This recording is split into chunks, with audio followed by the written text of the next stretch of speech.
عارف رومی رحمۃ اللہ علیہ فرماتے ایک بادشاہ بڑا کنجوس تھا، مالدار تھا پر سخاوت کرنا نہیں آتی تھی، بڑا سخت کنجوس تھا۔ اب وہ کسی کو دیتا نہیں تھا، تو ظاہر ہے سوسائٹی کے اندر، معاشرے کے اندر ماحول بن گیا کہ بڑا کنجوس آدمی ہے بھائی، کسی کو کچھ نہیں دیتا۔ تو اپنے اوپر سے نا وہ چیز دور کرنے کے لیے اس نے ایک منصوبہ بنایا۔ کہنے لگا میں ایک ایسا سخت سوال پوچھوں گا جس کو جواب آئے گا نا اسے میں پھر کچھ نہ کچھ دوں گا۔ اب مزاج چونکہ کنجوسی کا ہے، دینا تو چاہتا نہیں، تو سوال وہ ڈھونڈ کے لایا جس کا جواب کسی کے پاس نہ ہو۔ بادشاہ بہت انعام کرام دیا کرتے تھے لوگوں کو دیکھ کے، صلاحیتوں کو دیکھ کے۔ ایک آدمی بڑا حاضر جواب تھا، تو وہ بادشاہ کے سامنے آیا تو کہنے لگا میں سخاوت کرنا چاہتا ہوں پر مجھے کوئی ملتا نہیں جس پر سخاوت کروں، میرے کو سوال کا جواب دے تو میں سخاوت کروں نا۔ کہا جناب آپ سوال کیجئے۔ کہنے لگا میرے ہاتھ کی ہتھیلی پہ بال کیوں نہیں ہے؟ اب چونکہ وہ حاضر دماغ آدمی تھا اور بادشاہ کو آج تک کسی نے کہا بھی نہیں تھا کہ کنجوس بہت ہے، تو اس کو موقع مل گیا۔ کہنے لگا بادشاہ سلامت دراصل نا آپ سخی بہت ہے، تو وہ دے دے کہ آپ کے ہاتھوں کی ہتھیلیوں سے بال گھس گئے ہیں، نہیں ہے۔ حد سے نہ بڑھو، اسراف نہ کرو، فضول خرچی نہ کرو، اس لیے کہ انہو لا یحب المسرفین، اللہ اسراف کرنے والوں کو پسند نہیں کرتا۔ بنو عامر ایک قبیلہ تھا، وہ حج کے لیے آیا کرتا تھا۔ دور جاہلیت میں بھی لوگ حج کرتے تھے، اگرچہ اپنے طریقوں پر کرتے تھے۔ تو قبیلے کے لوگ حج کے لیے آتے تو وہ بہت کم کھانا کھاتے، جب حج پہ آتے بہت تھوڑا، گوشت اور چکنائی تو بالکل استعمال ہی نہیں کرتے تھے۔ نبی پاک صلی اللہ تعالی علیہ وسلم کے بعد صحابہ نے عرض کی یا رسول اللہ صلی اللہ تعالی علیہ وسلم، حضور ہمارا زیادہ حق نہیں بنتا کہ ہم بھی کچھ چیزوں سے پرہیز کریں؟ اب آپ اندازہ فرمائیں کہ کچھ لوگ ایسے ہیں کہ جو روز شام کو گوشت کے ساتھ کچھ کھاتے، گوشت کھائیں گے یا گوشت ملا کچھ کھائیں گے تو ان کو پورے حج کے سارے دن ہی منع کر دیا جائے، اور چکنائی اور گھی استعمال نہیں کرنا، تو کون شخص ہے جو اس کے بغیر رہ پائے گا؟ تو صحابہ نے عرض کیا کہ یا رسول اللہ صلی اللہ تعالی علیہ وسلم ہم بھی یہ کام نہ کریں، ہمارا زیادہ حق نہیں؟ تو اللہ تعالیٰ نے آیت نازل کر دی، فرمایا نہیں، کلو واشربو، کھاؤ بھی اور پیو بھی، بس ولا تسرفو، حد سے نہ بڑھنا، اسراف نہ کرنا، فضول خرچی نہ کرنا، جو بھی کھاؤ پیو حد میں رہ کے۔ کھانے پینے سے اسلام منع نہیں کرتا، لیکن ولا تسرفو، حد سے تجاوز ہے۔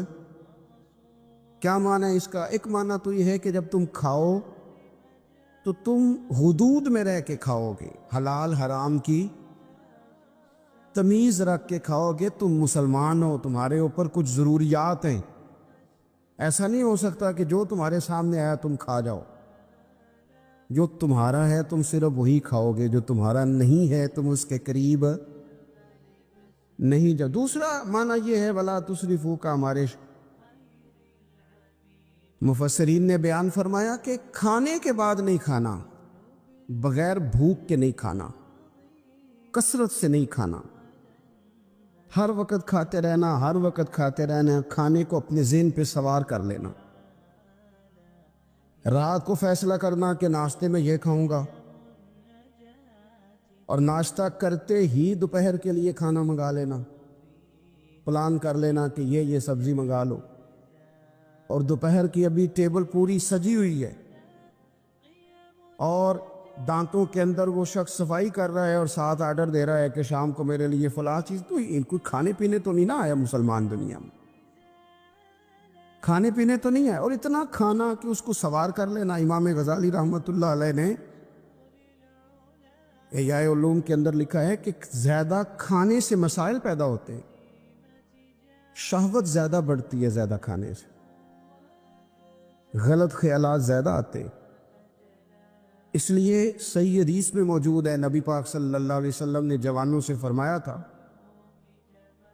کہ اے جوانوں کے گروہ، یا نکاح کر لو، اور اگر طاقت نہیں رکھتے تو روزے رکھا کرو، اس لیے کہ فاقہ شہوت کو کم کرتا ہے، کم کرتا ہے برے خیالات کو، یہ ایک کمزوری لاتا ہے تھوڑی سی انسان کے جسم میں، تو خیالات کم ہوتے، اور پھر جب آپ اپنا پیٹ بھر لیتے ہیں،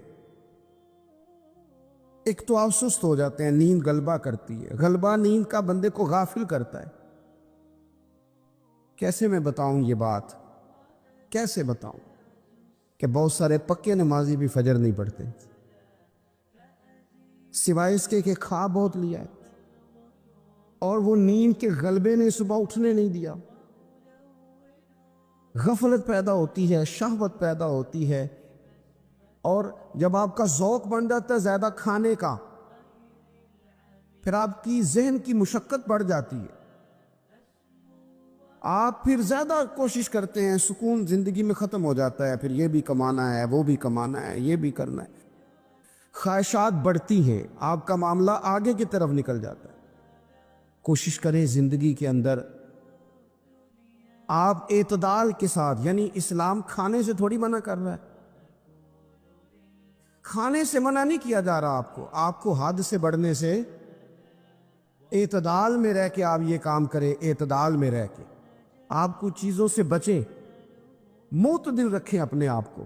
عزیز دوست، اعتدال ویسے بھی زندگی میں وہ بندہ تنگ نہیں ہوتا جو اعتدال کے ساتھ چلتا ہے، جو درمیانی چال چلے وہ پریشان ہے، بہت زیادہ کھانا کھانے کا رواج آ گیا ہے، اور پھر یہ کہ کچھ چیزیں بطور فیشن کے بھی، یعنی لوگ کہتے ہیں برگر کا اور پیزے کا رواج بہت زیادہ ہے، میرا ذاتی اس میں رائے یہ ہے کہ بہت سارے لوگ ہیں جو پیزے برگر کو آج بھی پسند نہیں کرتے، لیکن مصیبت یہ ہے کہ یہ کھانا فیشن ہے، کہ نہیں کھائیں گے تو لوگ ہمیں امیر کیسے کہیں گے، نہیں کھائیں گے تو لوگ پڑھا لکھا کیسے کہیں گے، جدید دنیا کا بندہ کیسے مانے گا اگر نہیں کھائیں گے۔ نہ کریں ایسا، سادی غذا کھائیں اور بہت زیادہ کھانا کھانے سے اپنے آپ کو بچائیں۔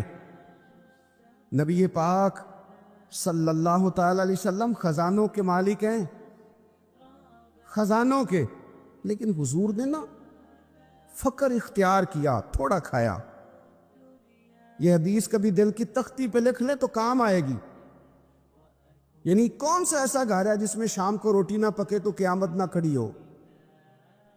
عورتیں احتجاج نہ کر دیں، بلکہ روٹی نہ پکنا تو دور کی بات ہے، بچوں کی مرضی کی نہ پکی ہو تو وہ چیزیں توڑتے ہیں۔ لیکن قربان جائیں، ادھر دیکھو نا، کچھ ہمارے اوپر ہمارے دین کی بھی تو ذمہ داریاں ہیں نا، ہم نبی پاک سے محبت کرنے والے ہیں، کچھ سرور کائنات کی غلامی کے بھی تو قرض ہے نا ہمارے ذمہ۔ میرے نبی پاک صلی اللہ علیہ وسلم کی پیاری زوجہ ام المومنین عائشہ صدیقہ رضی اللہ تعالیٰ عنہ فرماتی ہیں، مدینہ شریف آنے سے لے کر حضور کے وصال ظاہری تک کبھی ایسا نہیں ہوا کہ ہم نے 3 دن تک مسلسل پیٹ بھر کے گندم کی روٹی کھائی ہو، 10 سالوں میں کبھی ایسا۔ یہ بھی تو دین ہے نا، یہ بھی تو بھائی دین ہے، کہ صرف نعرے لگانا ہی دین ہے، کہ صرف وہ یہ کہنا ہی دین ہے کہ جناب میٹھا کھا لو، کھانے کے درمیان سنت ہے، مسواک کر لو سنت ہے۔ یہ بھی تو سنت ہے کہ مسلسل 3 دن تک حضور نے پیٹ بھر کے کھانا نہیں کھایا۔ کوئی مجبور ہے اس کے لیے؟ حضور مجبور ہے نبی پاک صلی اللہ علیہ وسلم اس کے لیے؟ یہ حضور کی چاہت ہے، تھوڑا کھانا کھایا جائے، کم پہ گزارا کیا جائے، اور سادہ غذا کو استعمال کیا جائے۔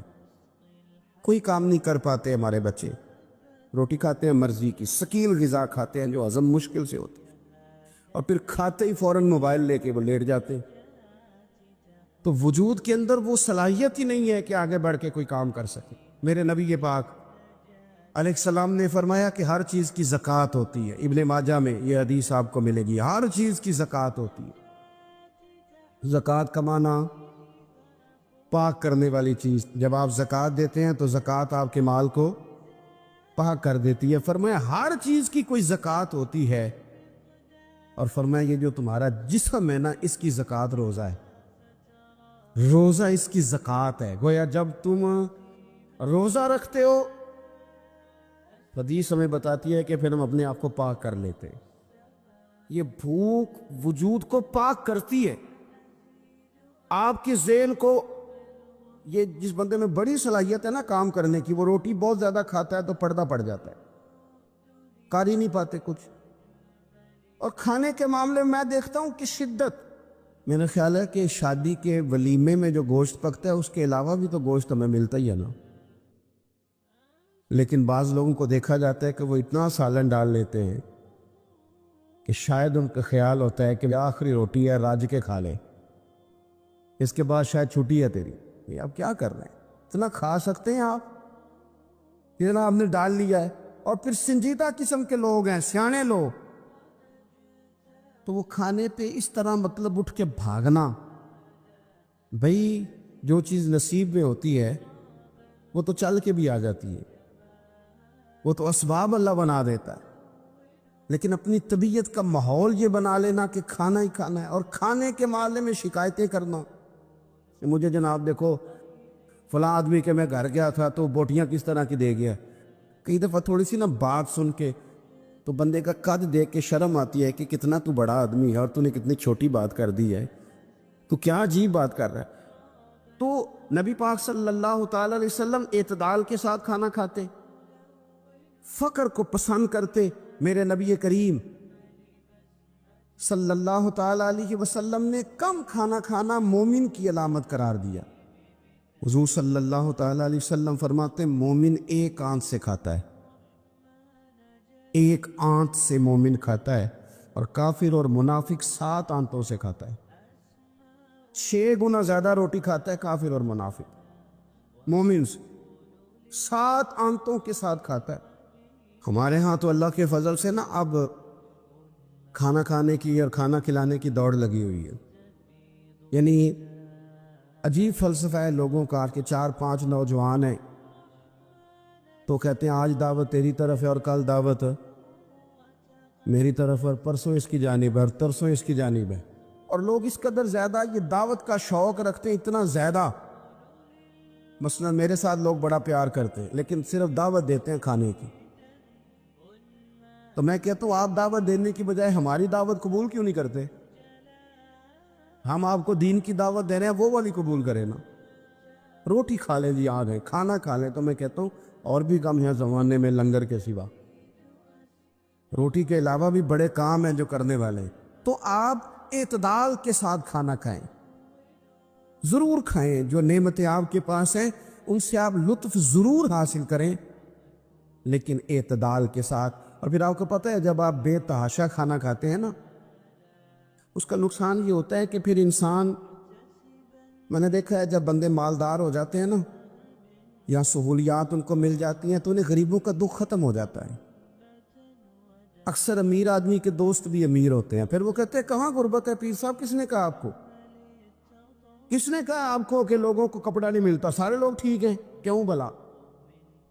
اس لیے کہ وہ امیر تھا تو اب دوستی بھی امیروں کے ساتھ ہو گئی. پھر نہ کچے مکان نظر آنے بند ہو جاتے, پھر چوک میں دیہڑی کے لیے کھڑے مزدور نظر آنے بند ہو جاتے ہیں. پھر ہسپتال میں کبھی جاؤ نا, میں نے یہ نظام دیکھا ہے. ایسے نوجوان بھی ہیں جو میڈیکل سٹور والے سے کہہ رہے ہوتے ہیں کہ شناختی کارڈ رکھ لے, اماں کے لیے مجھے گولیاں جلدی دے دے, میرا بھائی آتا ہے تو تجھے پیسے دیتا ہے. یہ لوگ بھول جاتے ہیں نا, اس لیے کہ ہم تو اب چیزیں جو ہیں وہ ہوم ڈیلیوری پہ لے رہے ہیں, پیسہ ہی بڑا ہے. ہمیں کب یاد رہے گا کہ کوئی بھوکا ہے؟ ہمیں کب یاد رہے گا؟ لیکن یہ تب ہے جب آپ کبھی بھوکا رہنا سیکھے, آپ کی طبیعت میں ہو.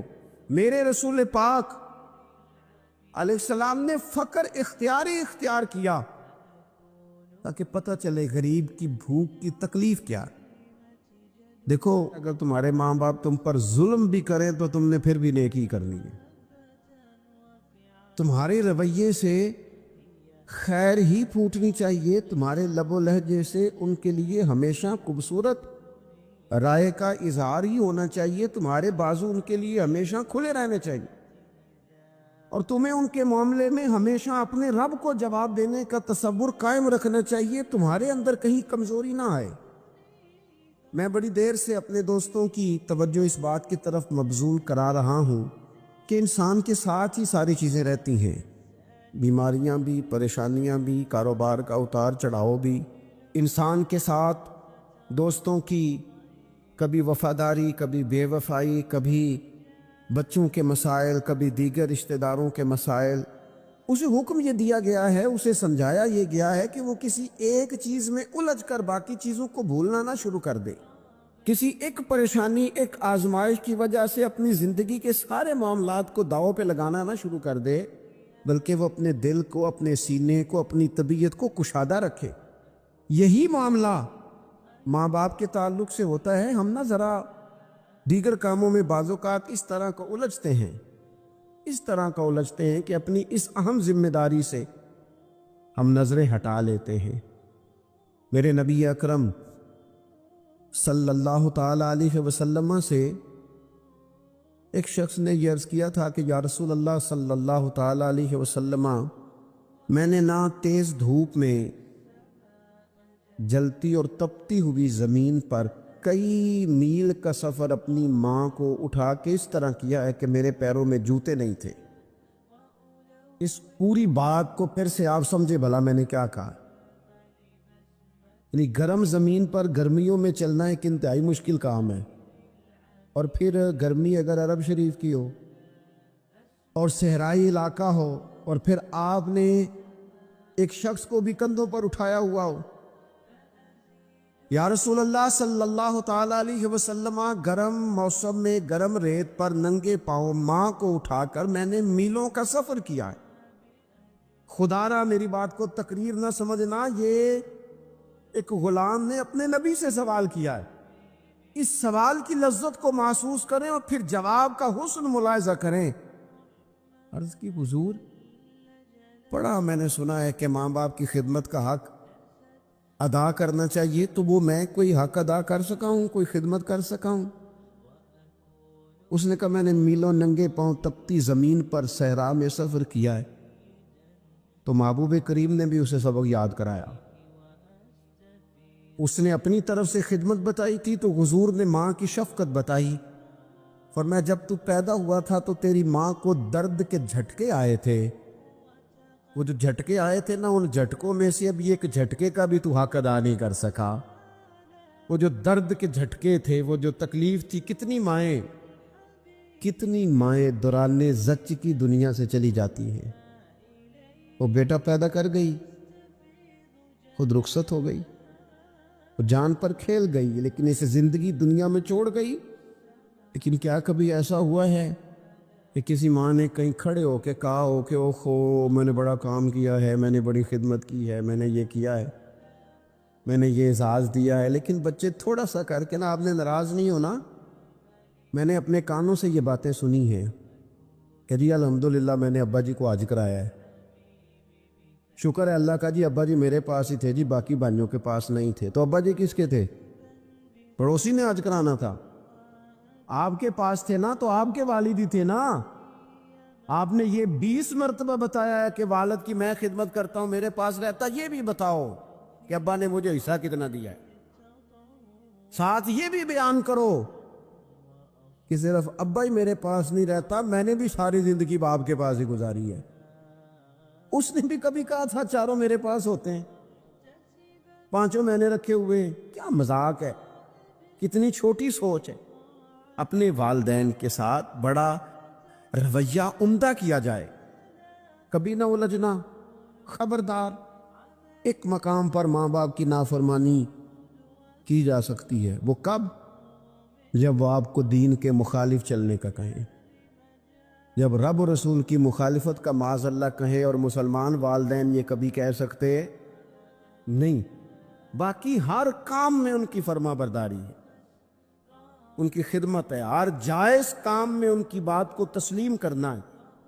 بلکہ حضرت اسماء بنت ابی بکر صدیق، حضرت صدیق اکبر رضی اللہ تعالی عنہ کی صاحبزادی ہیں، انہوں نے ایک دفعہ نبی پاک علیہ السلام کی خدمت میں ایک سوال بھیجا تھا، عرض کی یا رسول اللہ صلی اللہ تعالی علیہ وسلم، ماں مشرکہ ہے، اللہ رسول کو نہیں مانتی، معاذ اللہ، ماں مشرکہ ہے، تو حضور وہ مجھ سے ملنا چاہتی ہے، کیا میں اس سے حسن سلوک کر سکتی ہوں؟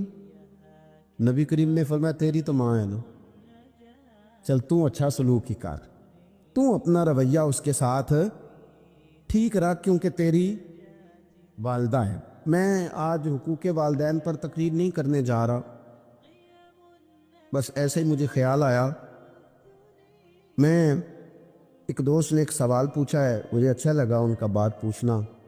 انہوں نے یہ پوچھا ہے کہ اگر کسی شخص کے والدین دنیا سے چلے جائیں اور جانے کے بعد اسے احساس ہو کہ مجھ سے بڑی غلطیاں ہو گئیں، اسے احساس ہو کہ بڑی کوتاہیاں ہو گئیں، بڑی جگہوں پہ میں بھول گیا، بہت سارے لوگوں کو پچھتاوا ہوتا ہے کہ یار بڑی چیزیں تھی جو ہم کر سکتے تھے پر ہم سے نہیں ہو سکیں۔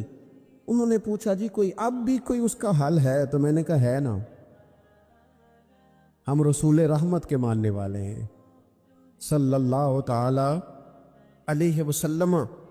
نبی پاک صلی اللہ تعالی علیہ وسلم نے ارشاد فرمایا، الترغیب الترہیب میں حدیث موجود ہے، حضرت انس بن مالک رضی اللہ تعالیٰ عنہ حدیث کے راوی ہے، اللہ کے پیارے حبیب علیہ الصلوۃ والسلام نے فرمایا جس بندے کے والدین یا دونوں میں سے کوئی ایک انتقال کر جائے اور وہ معاذ اللہ ان کا نافرمان ہو، تو فرمایا پھر ان کے لیے دعا کرتا رہے، استغفار کرتا رہے، کرتا رہے، کرتا رہے، کرتا رہے، امید ہے اللہ اسے نیکوکاروں میں لکھ دے گا، وہ فرما برداروں میں آ جائے گا۔ شرط یہ ہے کہ وہ ان کے لیے استغفار کرے، دعائے مغفرت کرے، اب ان کے لیے وہ اب ہی شروع کر دے ان کو یاد کرنا، اب ہی اس مقام پر آ جائے، اب ہی کچھ سوچ لے، تو اللہ تعالیٰ کی بارگاہ سے کرم کی امید ہے کہ اللہ اس نے جو زندگی میں اس سے غلطیاں ہو گئی، رب اس کی ان غلطیوں کو معاف کر دے گا۔ روز استغفار کرے۔ ایک دوست نے مجھ سے ایک دفعہ پوچھا تھا کہ حضرت صاحب والدین چلے گئے ہیں، ان کے لیے کیا کروں؟ تو بڑی بڑی چیزیں بھی کی جا سکتی ہیں، لیکن میں نے اپنے اس محبت والے دوست کو یہ محبت والا مشورہ دیا تھا کہ میں چونکہ آپ کو جانتا ہوں آپ نماز میں کوتاہی کرتے ہیں، آپ نہ نماز پڑھنی شروع کر دیں۔ وہ کہنے لگے جی وہ تو میں پڑھوں گا، والدین کے لیے کیا کروں؟ میں نے کہا نماز پڑھیں، ہر نماز کی آخری رکعت میں کہو گے نا ربنا اغفر لی ولی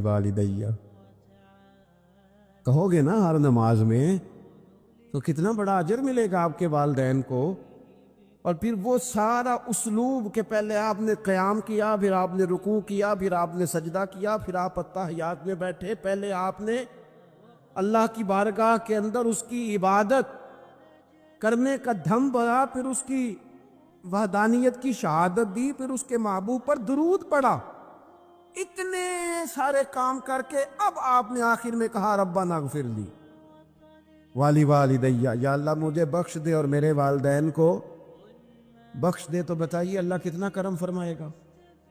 تو اپنے والدین کے لیے ان کے جانے کے بعد بہت ساری چیزیں ہیں، کفن دفن کا بندوبست کیا جائے، جنازے کا اہتمام کیا جائے، لیکن کچھ چیزوں کو نبی پاک علیہ الصلوۃ والسلام نے ذرا توجہ سے ہمیں سمجھایا ہے اور ہماری بار بار توجہ دلائی ہے۔ ایک شخص نے عرض کیا تھا یا رسول اللہ صلی اللہ تعالی علیہ وآلہ وسلم کہ میرے والدین دنیا سے چلے گئے ہیں، تو کیا اب بھی میں ان کے ساتھ کوئی بھلائی کر سکتا ہوں؟ اچھا پہلے میں آپ سے ایک بات عرض کروں، ہمیں موقع ملتا ہے ختمات شریف پہ جانے کا، اِصال ثواب کی مجالس میں حاضری کا، اور پھر اللہ تعالیٰ یہ بھی موقع دیتا ہے کہ بعض اوقات مسلمانوں کے لیے دعا کرتے، اور ہمارے ذمے لگا دیا جاتا ہے کہ جناب اتنا اِصال ثواب کرنے کے لیے اہتمام کیا گیا ہے تو یہ آپ کر دیں۔ تو ہم پتہ کیا کرتے ہیں، ہم کہتے ہیں کہ جناب جانے والے کا نام بتاؤ، وہ نام بتاتے ہیں تو ہم فلاں بن فلاں کہہ کے جو نام بتایا جاتا ہے ان کے لیے دعا کر دیتے ہیں، لیکن جب والدین کے لیے دعا کرتے ہیں پھر نام تو نہیں نہ لیتے، پھر کیا کہتے ہیں، یا اللہ میرے والد کو بخش دے، میری والدہ کی مغفرت اس کا مطلب ہے وہ دنیا سے چلے گئے، آج بھی ماں باپ ہیں، وہ رخصت ہوئے، انہوں نے پردہ کیا، ان کی روح کا رشتہ ٹوٹا ہے، پر تیرا رشتہ ان کے ساتھ آج بھی قائم ہے۔ تیرا تعلق ان سے ٹوٹ سکتا، وہ تیرا تعلق، میں نے ایک دفعہ پہلے بھی کہا تھا، میرا بیٹا شاید قد میں مجھ سے تھوڑا اونچا ہو گیا ہو، اور اللہ تعالیٰ نے مجھے بڑے محبت والے سنگی دیے، میں نے اپنی حیثیت اہمیت سے بڑھ کر دنیا میں محبت پائی، لیکن میں نے اپنی زندگی میں سب سے زیادہ اپنے والد کی کمی محسوس کی، میں بڑی محسوس کی۔ ابھی بھی کبھی کبھی سوچتا ہوں کہ کچھ باتیں صرف ان سے ہو سکتی ہیں، کسی اور سے نہیں ہو سکتی۔ کبھی کبھی محسوس ہوتا ہے کہ ان کے دامن کے اندر ٹھنڈ کے موقع پر نیگ ملتا تھا، اور گرمی کے موقع پر ٹھنڈی ہوا آتی تھی۔ یہ خاص انہی لوگوں کا وطیرہ، یہ انہی کا خاصہ ہے۔ پتہ نہیں اللہ نے کس طرح ان لوگوں کو بنایا ہے اور کس طرح کا یہ رشتہ بنایا۔ تو نبی اکرم صلی اللہ تعالیٰ علیہ وسلم کی خدمت عالی مرتبت میں عرض کیا، صحابی نے، سنن ابو داؤد شریف میں حدیث ہے، عرض کی یا رسول اللہ صلی اللہ تعالیٰ علیہ وسلم، میرے والدین چلے گئے تو کیا میں ان کے جانے کے بعد بھی ان کے لیے کچھ کر سکتا ہوں؟ تو نبی پاک نے 5 باتیں ارشاد فرمائیں۔ فرمایا ہاں، ایک تو ان کے لیے دعا مانگا کر، دوسرا اللہ کے محبوب نے فرمایا ان کے لیے استغفار کیا کر، تیسرا رسول کریم علیہ السلام نے فرمایا اگر انہوں نے کسی سے کوئی وعدہ کیا تھا تو اسے پورا کر دے، اگر تجھ سے ہو سکے، اور رسول کریم علیہ السلام نے فرمایا اگر ہو سکے تو ان کی طرف سے صلہ رحمی بھی کر، یعنی ان کے رشتہ داروں سے اچھا سلوک کر، اپنے چچاؤں کے ساتھ تو نیکی کر، اور اگر تیری والدہ کی طرف سے تو نیکی کرنا چاہے تو اپنے ماموں کے ساتھ، خالاؤں کے ساتھ تو اچھا سلوک کر۔ اور پھر 5ویں نمبر پر محبوب نے فرمایا اپنے والد کے دوستوں کی تعظیم کر، ان کے لیے تیرے دل میں اچھے جذبات ہو تو اکرام کر دوستوں کا۔ اور والد کے دوستوں کے اکرام کا تو اتنا بڑا درجہ ہے کہ حضرت ابو بردہ رضی اللہ تعالیٰ عنہ تشریف لائے مدینہ طیبہ میں۔ حضرت ابو بردہ مدینہ طیبہ میں تشریف لائے تو حضرت عبداللہ ابن عمر رضی اللہ تعالیٰ عنہ ان سے ملنے پہنچ گئے فٹافٹی۔ مصروف آدمی تھے حضرت عبداللہ ابن عمر، بہت بڑے مفتی تھے، لوگ ہر وقت مسائل پوچھتے تھے، حج کے سب سے زیادہ مسائل انہی کو آتے تھے، اور صحابہ میں ایک بہت بڑا مقام رکھتے تھے۔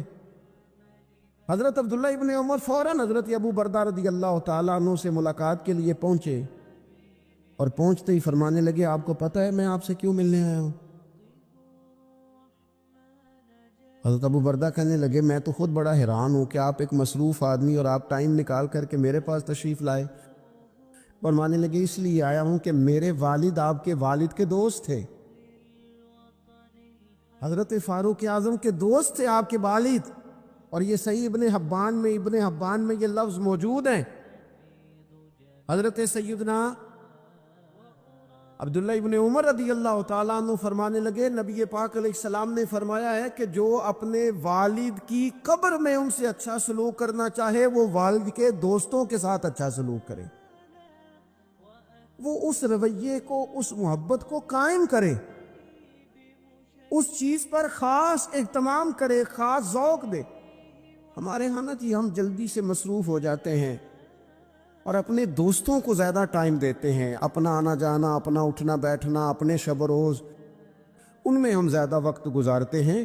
کرنے کا کام یہ ہے کہ تھوڑا ٹائم نکال کے، تھوڑی فرصت دیکھ کر اس پر تھوڑی توجہ دی جائے۔ اسی طرح معروف روایت سیاستہ میں موجود ہے، حضرت مالک بن دار کہتے ہیں کہ میں حضرت عبداللہ ابن عمر کے ساتھ جا رہا تھا تو میں نے دیکھا ایک بدو ننگے پاؤں اور ننگے سر آ رہے ہیں۔ حضرت عبداللہ ابن عمر نے فٹافٹ انہیں اپنی سواری بھی دے دی، سیاستہ سے حدیث عرض کر رہا ہوں، سواری بھی دے دی اور پگڑی بھی دے دی۔ فرماتے میں نے عرض کی حضرت عبداللہ ابن عمر سے کہ حضور یہ بدو ہیں، یہ تو تھوڑے سے نذرانے پہ بھی خوش ہو جاتے۔ آپ کوئی عام معمولی سا تحفہ بھی دیتے تو راضی ہو جاتے، اور آپ نے پگڑی بھی دے دی اور گھوڑا بھی دے دیا۔ حضرت عبداللہ ابن عمر کہنے لگے یہ کوئی عام آدمی نہیں، یہ میرے والد کے دوست ہیں، اور والد کے دوستوں سے محبت کرنا یہ ہمیں رسول رحمت نے سکھایا ہے، کیونکہ اصلاں نال جنیکی کریے تو نسلاں تاک نہیں بول دے۔ محبتوں کو قائم رکھنا، ان کو دوام دینا۔ ہمارا تو چچا کے ساتھ سلوک نہیں رہتا، توجہ نہیں رہتی۔ ہم نے اصالِ ثواب کا جو مفہوم بنا لیا ہے وہ بڑا گڑبڑ ہے۔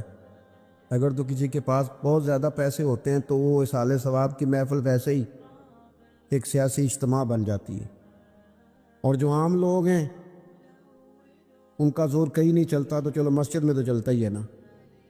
وہ آ کے کہتے ہیں مولوی صاحب کو کہ بچے بھیجیں اور پورا قرآن پاک پڑھانا ہے ہم نے۔ بھئی نبی پاک علیہ السلام نے تو فرمایا جتنی دیر دل جمے اتنی دیر پڑھو، آپ نے کیوں پابند کیا پورا پڑھنے کا؟ اور پھر اللہ تبارک و تعالیٰ اگر معاف فرمانے پہ آئے، وہ تو پتر بسم اللہ بھی پڑھے تو اللہ باپ کو معاف فرما دیتا ہے۔ شرط یہ ہے کہ خلوص ہو، وہاں تو معیار دیکھا جاتا ہے، مقدار تھوڑی دیکھی جائے۔ تو اصالِ ثواب تو یہ ہے کہ آپ ضرورت دیکھیں کس چیز کی ہے۔ ہمارے ہاں منوں کے حساب سے کھانے پک جاتے ہیں، بڑی بڑی لمبی دعوتیں ہوتی ہیں، بڑا کچھ ہوتا ہے، لیکن جو ضرورت ہوتی ہے، ضرورت کو ہم نہیں دیکھتے۔ اگر آپ کوئی اور کام ضرورت کا کرا دیں نا، کروڑوں روپے آپ نے لگا دیا ختمات پہ اور فلاں پہ، اور جس قبرستان میں آپ نے والد کو دفن کیا اس میں تو غریبوں کے لیے مزید جگہ ہی نہیں دفن کرنے کی، تو یہ اچھا اصالِ ثواب نہیں تھا کہ قبرستان کی جگہ بڑھائی جاتی؟ یہ اچھا اصالِ ثواب نہیں تھا کہ مسجد کا ماحول دیکھا جاتا، علاقے کے غرباء پر نظر کی جاتی؟